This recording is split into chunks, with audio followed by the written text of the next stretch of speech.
We all have what I would refer to as heart-centered wisdom.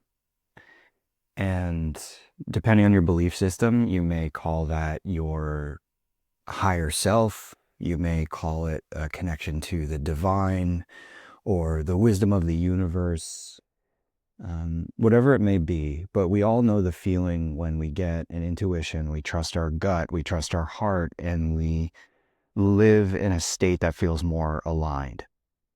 So it is my belief, and what I've witnessed over the many years of practicing breath work myself and then the years of facilitating it for others, what I've realized is through the type of breathing that I guide, through the breath work journeys that I guide, it almost immediately, the process almost immediately brings people directly to that heart-centered wisdom. And what I've recognized is that one of many things, or a list of things that can interfere with our access to that heart-centered wisdom, are just aspects of being alive on this planet, because the wisdom is always there. It's just that there get to be roadblocks that get in the way. And these roadblocks can include conditioning, not the least of which is from stress or trauma.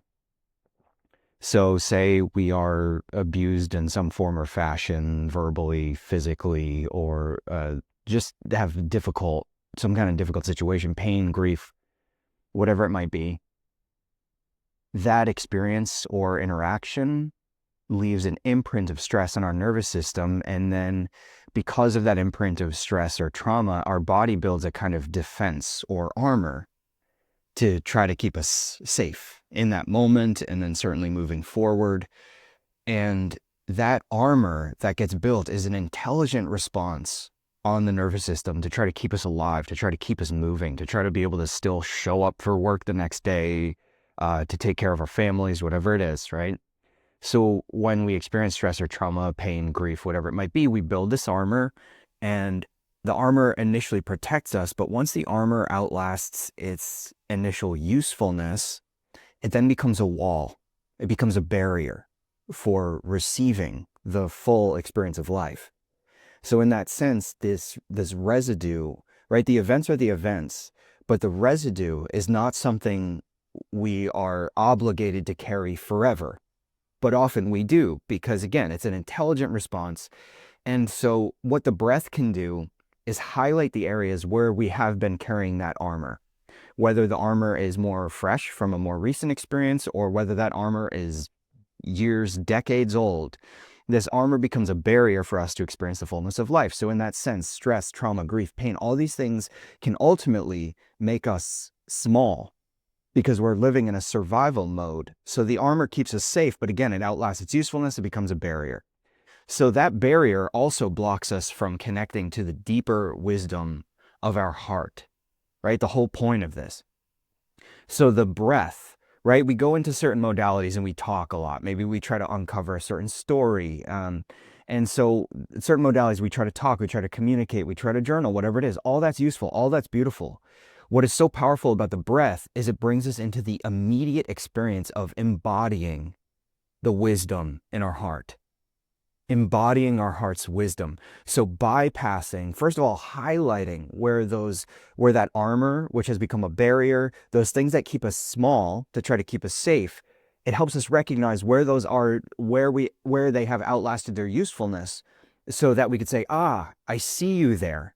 And then the degree to which we're comfortable and ready to, we could say, I don't need you anymore.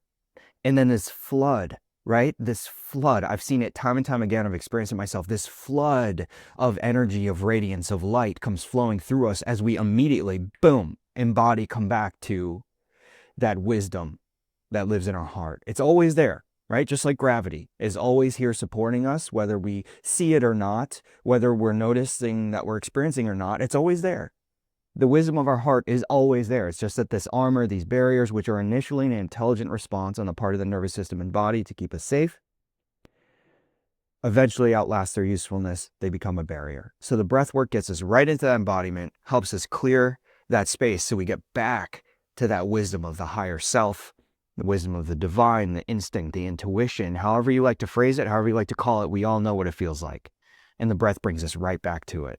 So I mentioned the conditioning from trauma and stress. This is also conditioning from culture. You're born in this body at this time, in this country, in this town, and so we get this messaging from culture, which could be just the community around us. It could be from family, could be from media. We're told who we are and who we're not. Also, stories that we tell ourselves. Oh, I'm shy in social situations, or I'm like this, I'm like that. And again, wherever it comes from, the point is, it's a barrier built around who we think we are and who we know ourselves to be, when we are so much more. When we tune into this free-flowing, radiant, abundant energy that flows through the wisdom of our heart. And that's what the breath brings us right to, embodies it like that.